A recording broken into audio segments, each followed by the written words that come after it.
What's up, everybody? Welcome to the Busy Signal. My name is Jim, and this is my retro-nostalgic 80s, 90s, and early 2000s podcast. This show aims to salute all the stuff from back in the day that is now extinct or quickly going that way. This is the Black Friday special episode. This episode's being released on Black Friday, so we're going to go back and remember the stores that had the big deals, the sizzling doorbusters, the midnight specials, the stores that you and your family may have been waiting in line at midnight to get those Black Friday deals. But just before we get into the retro doorbusters, I'd like to throw a shout out to Soprano Bass 79 on Instagram for sharing a super rad pic of a payphone that she spotted on a recent trip to Brazil. If you haven't seen it, check it out on the payphone highlights at Busy Signal Cast on Instagram. As a kid, I was completely fascinated by Thanksgiving Day, day after Thanksgiving news, where you would just see people lined up around the block at whatever big name box store, department store, just to get some kind of crazy deal on some appliance or television or whatever it is, insert whatever it is you wanted at that time. It was just insane. People were camping out. People had folding chairs. They were bundled up with coats and coffees. And they were just determined to get that deal. And you would hear the craziest stories of people just bum rushing through doors and like trampling each other and just what chaos it turned into. And just you would see just store employees throwing their hands up. And it was just like they just didn't even know what to do. It was just a sea of people. You'd have somebody with a megaphone saying, "I'm sorry, we're all out. We're all out of this item." And people would just go nuts. It was weird. It was wild. I just loved it. I just loved seeing those news reports. So it got me to thinking all about the stores that would host these Midnight Madness Black Friday doorbusters, first come, first serve deals. And some of the big players from back in the day, they're gone. Not even around anymore. If you had told me 25 years ago, 20 years ago, that these stores that people were lining up around the block for every Thanksgiving night just for Black Friday deals, I would have said you're crazy. There's no way. I'm going to give you 5 stores that are either gone or just barely hanging on at this point. So I want to preface this list, which is in no particular order, by saying that I really didn't go out for Black Friday deals. My family was not one that was just like, we got to pack everything up and 4 a.m. we're getting out there and we're going to wait in line to get a new television. That really wasn't us. So, but there was one time where I felt compelled to get out for Black Friday because I was on the market for a new laptop. And there was one that was kind of like, a deal that you wouldn't get any other time. And that time was, I wasn't even a kid. I was in my early 20s. The place was CompUSA. I didn't get up early. I didn't wait in line for several hours. I woke up normal, whatever time I was getting up in my early 20s. It wasn't like early and it wasn't really late. I got out there at 8 or 9 o'clock in the morning. I walked in and you know what? It looked like a bomb had gone off. Things were in disarray. You could tell that there was a mad rush in the beginning. And I was starting to wonder, am I even going to get this laptop? But it was there. It was there. I was able to get in and walk out with my laptop. And it was a very non-eventful Black Friday. And I ended up with a deal that was great. But I will say the staff looked absolutely exhausted. And it was already only 9 o'clock in the morning. The year was 2005. I was 24 years old. And I had never really even visited CompUSA all that often. But, like I said, it looked like a bomb had gone off. Staff was exhausted, and the shelves were pretty bare at the time. So if you had told me that within the course of a few years, CompUSA wasn't even going to be around, I would have been like, you're crazy. This place is hopping. But according to the internets, the very next year, 2006, CompUSA started closing stores that were quote-unquote low performing. And the remaining stores were converted to Tiger Direct by around 2012. I'm pretty sure my CompUSA, the one by my house, had already gone out of business by then, well before then. I'd say 2009, 2010 CompUSA for me was gone. I never even saw Tiger Direct. I didn't even know what that was. Apparently Tiger Direct is the company that bought CompUSA. Although it does seem that CompUSA isn't 100% dead. They've relaunched. The brand has relaunched as an online website only, an online retailer. So while it might not be completely dead or may have resurrected a little bit, it doesn't look like anybody's going to be camping outside of a CompUSA for a laptop or anything otherwise ever again. So CompUSA, we remember you. Number 2 on this list, Brookstone. This was an interesting store. I don't know about any of you, but I feel like this store was made for Black Friday. I never even took notice of Brookstone any other time during the year unless it was Black Friday or the holidays. And they had all the deals on everything. Everything in that store was on sale. I will say Wikipedia has a very interesting read on Brookstone and its history going back to the 1960s. However, that's way before me. So I'm going to stick to my 80s and 90s, early 2000s memories. And really, honestly, for Brookstone, I only really remember it in the late 90s and early 2000s. My experience was that they pretty much sold tech gadgets and massage chairs. So it was a great place to kind of like stop off during your Black Friday mall crawl to sit, get a quick massage, a free massage, look at some weird tech stuff, and then move on. The products that they had were like super cool, but they were never anything I needed and never anything I actually wanted, but they were cool. I do remember that back in the mid to late 2000s, Brookstone made the news. Maybe it was earlier than that. I don't remember exactly. I never said that I was going to be 100% historically accurate during this podcast, so don't hold me to that. But Brookstone definitely was the first and only retailer for a while that would offer Segways. You remember Segways? If you don't, you're not old enough for this podcast. Secondly, I don't really feel like they made it very far outside of the Brookstone stores because all I ever saw riding them was mall cops. And I'm not trying to make a joke about Paul Blart Mall Cop or anything like that. I've actually never even seen that movie. But I don't feel like I needed to, since the mall security at my mall was always riding a Segway. It was weird. Anyway, Brookstone was pretty cool around Black Friday. Not for nothing, you really could get something for the person that had everything because it was probably a safe bet that they didn't have, an alarm clock that was also a neck massager and a flashlight. Yeah, you could totally get that for them. And they would be like, wow, I don't have this. I have no need for it, but I don't have this. So I do miss Brookstone. They're not around anymore. They're not in malls anymore. I didn't look up to see where they went or if they're a brand online or not. What I really miss is those massage chairs. There's nowhere else in the mall where I can sit and get a free massage. They have massage chairs, but you got to put quarters in them. Brookstone was the place. They were giving away free massages. It was awesome. So long, Brookstone. Number 3 on this Black Friday special episode. This one's kind of tough. Radio Shack. Radio Shack just seemed like such a permanent institution in America. When I was a kid, I saw Radio Shacks everywhere. Not even just in malls, but they had their own brick and mortar stores, sometimes in strip malls, but sometimes standalones. They were everywhere in every town, and their commercials were always on.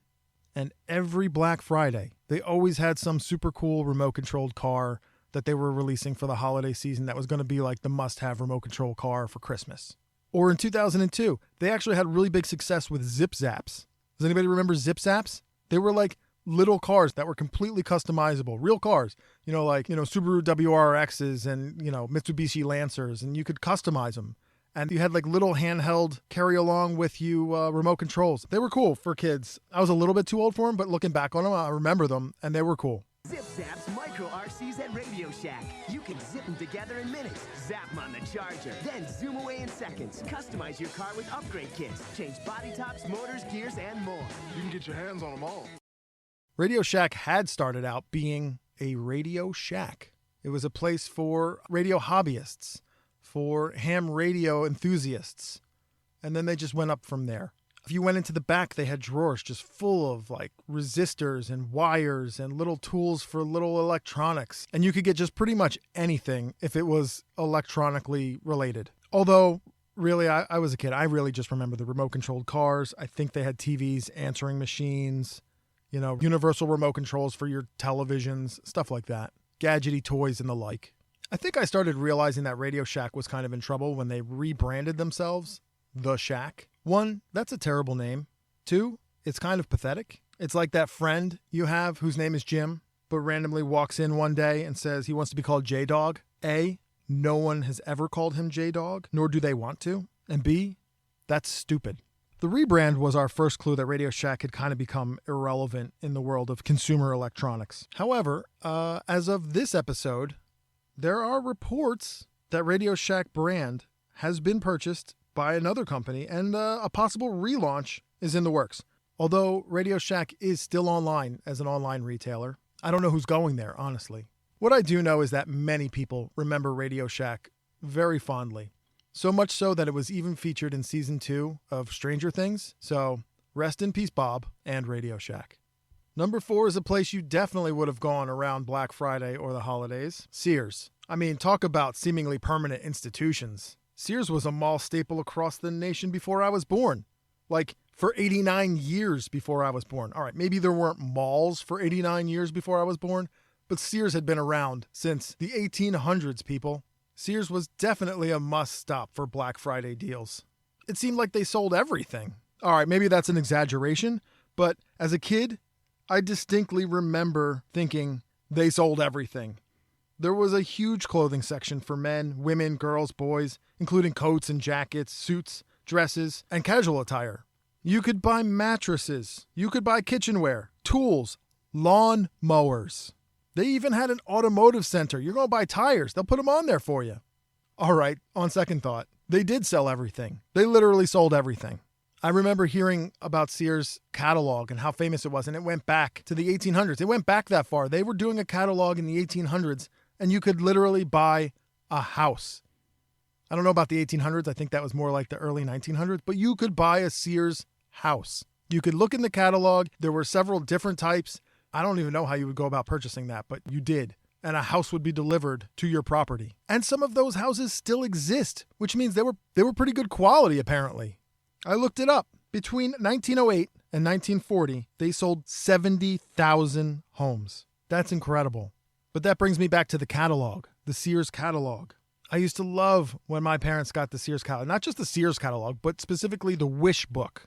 The one that would get sent in the mail and delivered into your mailbox and barely fit in your mailbox because it was 800 pages. It was bigger than the phone book, and it would just be busting out of your mailbox. And you'd grab that thing and you'd run over to the kitchen table and you'd open it up and you'd have to have to get through all of the clothes to get to the coveted toy section. And you'd start circling things and ripping pages out of it and putting up, things on your Christmas list from the Sears Wish book catalog. So yeah, Sears definitely sold everything. And guess what? They're like virtually gone now. They had their own tower in Chicago, the Sears Tower. The tower's still there, but it's not called the Sears Tower anymore. There are currently only 13 Sears stores left, so I definitely miss Sears. And I'd like to salute Sears, the softer side of Sears as well. Sears has a softer side. Come see the softer side of Sears. So we're moving on to number 5.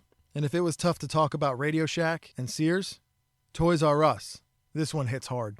Because Sears wasn't the only holiday catalog in town for kids. Toys R Us had their own. It wasn't 800 pages long because no, you weren't buying underwear in Toys R Us catalog. You were getting to the good stuff, all the toys.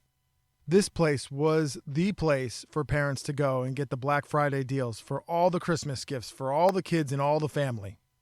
Toys R Us had all the toys. If Sears sold everything, Toys R Us sold everything in the toy world. They had all the hot Christmas toys every year. Toys R Us was floor-to-ceiling toys. From bikes to trains to video games, it was the biggest toy store there is. You see what I did there? Had to do it, sorry. You could test drive a bike or try out a new Nintendo or Sega Genesis or play catch in the huge aisles or even listen to Teddy Ruxpin read you a story. It was magical, this place. Like there was nothing like it. There was no other toy store like it, hands down. They even sold VHS movies. I remember when Toy Story was finally released on VHS. Like it took a year for Toy Story to get released on VHS after it was in the movie theater, and Toys R Us had it, and it was fantastic. I felt like I could spend hours there and not actually have seen all of the toys. And if you had told me 25 years ago that Jeffrey would be going bankrupt and Toys R Us would be out of business, I would have never believed you. That's insane. But that is what happened, although not for long, because another brand snapped up Toys R Us, and they're being relaunched. There is an actual brick-and-mortar store in New Jersey now. So maybe one day soon, we will be waiting at Toys R Us again on a Black Friday, waiting for a new video game console or whatever insert, new Cabbage Patch dolls coming out. Do they still make Cabbage Patch dolls? Yikes. I don't think so, actually. Maybe they do. I don't know. Either way, you get the point. Toys R Us could make a comeback. I mean, where are kids getting toys now? I guess Target, Amazon, Walmart? Man, there was nothing like Toys R Us. Because I don't know about you, but I don't want to grow up. I'm a Toys R Us kid. There's a million toys at Toys R Us that I can play with. From bikes to trains to video games, it's the biggest toy store there is. I wanna grow up, 'cause if I did, I couldn't be a Toys R Us kid. I don't wanna grow up, don't wanna grow up, I wanna be a Toys R Us kid. So that was the 5 big name stores that were commerce giants and go-tos for Black Friday deals. And now virtually all of them are pretty much gone. The holiday shopping landscape has changed dramatically. And we didn't even talk about the fact that Black Friday doesn't even mean what it used to back in the day. Black Friday was it. And then they wanted to kind of like introduce Cyber Monday, and now there's Prime Day and Black Friday in the summers.